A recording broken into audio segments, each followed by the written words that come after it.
Eu sou a Esther. Meu nome é Maria Eduarda e nós somos do segundo G. Hoje estamos recebendo a vereadora Adriana Almeida. Desde já agradecemos a sua disponibilidade, por estar aqui hoje. E a gente vai começar com as perguntas agora. A primeira pergunta é: como você avalia as políticas públicas atuais relacionadas ao combate ao racismo em Fortaleza?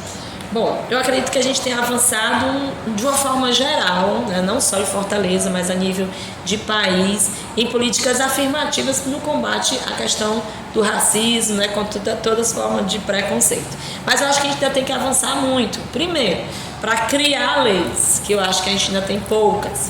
Segundo, para fazer elas serem efetivadas, de fato. A gente está aí, por exemplo, no município de Fortaleza, numa discussão sobre o Estatuto da Igualdade, da Promoção da Igualdade Racial.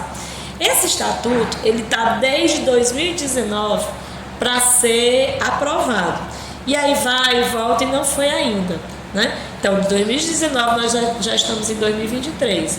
Então, isso significa o quê? Que, infelizmente, não se tem uma prioridade em estar tratando dessas questões que são tão urgentes, Então, eu acredito que a gente precisa avançar mais, não só na aprovação do estatuto, mas em fazer com que as leis sejam efetivadas, Que a gente garanta a política de cotas em todas as seleções e concursos, que a gente possa garantir a empregabilidade para as pessoas negras, para as mulheres negras, que a gente possa criar políticas voltadas para o incentivo ao estudo, Então, eu acredito que a gente precisa avançar ainda mais, embora a gente já tenha, como eu já disse, políticas importantes voltadas para a promoção da luta antirracista e do direito das pessoas negras. Eu acho que ainda falta avançar mais nesse sentido. Tem a política de cotas a nível nacional, que é uma luta para a gente fazer ela ser aplicada de fato, mas que a gente vem avançando nesse sentido, A participação de negros e negras em espaços de decisões. Então, são políticas que a gente avança, mas eu acho que a gente precisa avançar ainda mais para fazer com que elas sejam efetivadas de fato. Sim, a segunda pergunta. Quais são os principais obstáculos enfrentados pelas mulheres negras na política? Primeiro é a gente tentar chegar na política, que não é algo fácil.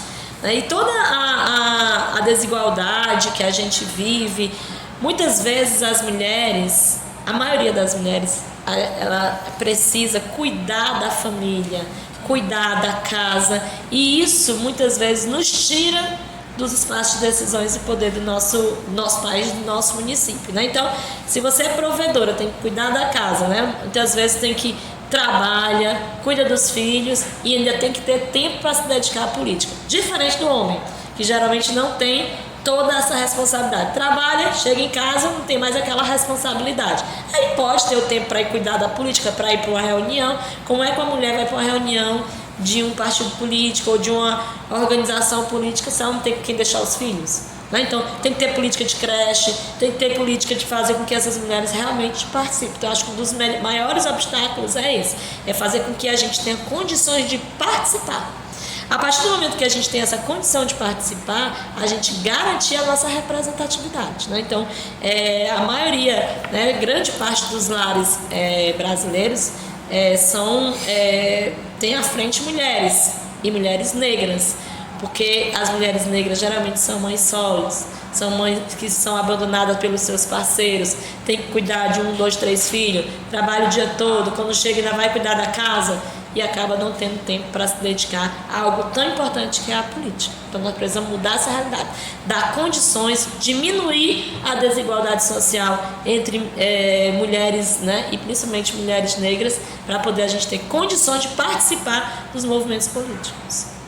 Ótimo. A terceira pergunta é: quais as estratégias você utiliza para empoderar outras mulheres negras e inspirá-las a ocupar espaços de poder? Primeiro, uma coisa que a gente tem feito muito nesse mandato é mostrando que, como eu, uma mulher negra, periférica, pobre, estudante de escola pública, servindo de exemplo. Então, como eu cheguei com tudo isso, conseguir chegar a ocupar e ser vereadora da 4ª maior capital do nosso país, todas as mulheres podem também.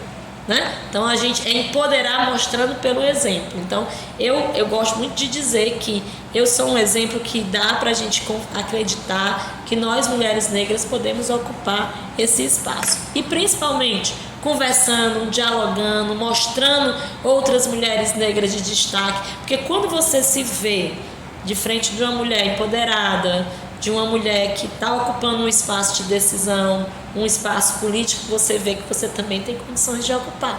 Então, acho que esses diálogos, e principalmente o que a escola está fazendo nessa promoção do selo antirracista, buscando esse selo antirracista, faz com que a gente dialogue e vocês vejam a perspectiva de ser uma pessoa, uma mulher também empoderada. Então, empoderar é dar as mãos, é estarmos juntas, é dizer que vocês podem, assim como eu pude e como outras mais estão conseguindo também superar as barreiras do racismo e do preconceito. A quarta pergunta.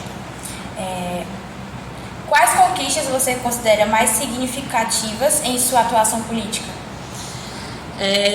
Primeiro ter chegado a ser, né, conseguido ser eleita aí vereadora de Fortaleza. Não é fácil, o mundo da política para as mulheres é muito difícil, uma luta grande, né? Uma luta muito grande, porque a gente tem que, é um trabalho duplo, né? É para chegar lá e quando chegar lá mostrar que eu tenho capacidade de estar exercendo aquele papel, merecido, né? Você estar naquele lugar, né? Isso, então assim, não é uma coisa fácil, então acho que um dos primeiros desafios é chegar.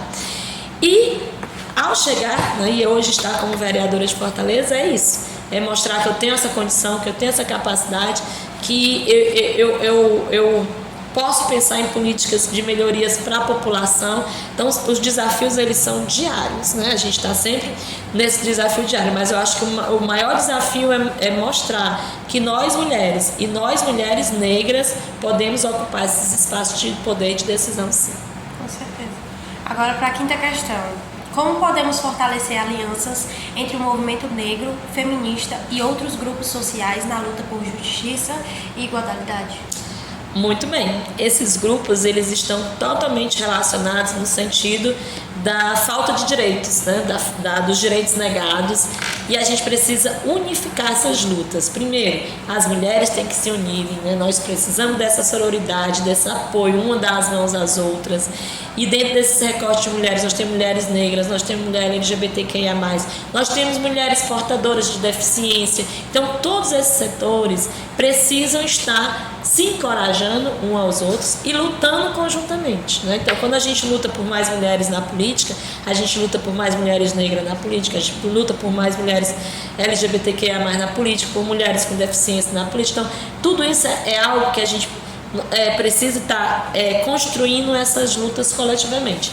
E eu acredito que somente a gente dando as mãos e lutando conjuntamente é que a gente conseguir acabar com o capacitismo, com o preconceito, com o racismo, com o machismo, né? E mais ainda, elegendo essas representações. É uma frase que eu gosto muito de repetir: nada sobre nós sem nós. Nós precisamos ter mulheres na política, negros e negras na política, precisamos ter pessoas com deficiência, LGBTQIA+. Chega das pessoas quererem falar por nós. As nossas vozes têm que estar representadas nesses espaços de poder. Então eu acho que é isso que a gente tem que falar coletivamente, de empoderar todos esses setores que eu coloquei para estarem representados. Mas para isso a gente precisa votar em nós também. Nós precisamos votar em mulheres, nós precisamos votar em pessoas negras, em pessoas com deficiência, LGBT. Então tudo isso a gente precisa saber, que não adianta só dizer: ai, que legal, precisamos de mais mulheres na política. Mas cadê as políticas para a gente chegar até lá? Né? Não adianta só falar, a gente tem que efetivar. E efetivar, ele se faz quando você dá uma secretaria, quando você permite que uma mulher ocupe uma secretaria executiva, uma secretaria de governo, que a mulher esteja dentro do parlamento. É isso que a gente precisa fazer, né? É fazer com que a gente realmente tenha esse espaço de representatividade. E se depender de nós vamos, né? Mulheres negras, mulheres brancas, o que for, as mulheres vão estar sempre presentes, e principalmente as mulheres negras. Quiserem. Porque o lugar de mulher é onde ela quiser. A senhora queria cumprimentar alguma coisa? Eu, assim, quero agradecer a presença da Adriana Almeida, minha colega de longas caminhadas, né? E assim, foi uma honra tê-la aqui na escola, né, representando as mulheres negras na política e onde elas quiserem ficar. Isso. Tá certo? Isso faz toda a diferença, e que as meninas sintam essa representatividade e que elas possam também perpetuar a fala de vocês para outras gerações, porque vocês vão ser mães. Isso.